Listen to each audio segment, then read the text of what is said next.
First responders in Tillamook are recovering after a scary head-on crash. Adventist Health Tillamook says an ambulance was returning to Tillamook on Highway 6 heading westbound at about 4:40 this morning when it crashed head-on into another car. Two EMS workers were hurt but were able to get themselves out of their overturned ambulance and quickly help those who were hurt in the other car until a second ambulance could arrive on scene.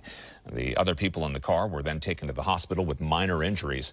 Police say the crash was caused by storm debris in the roadway.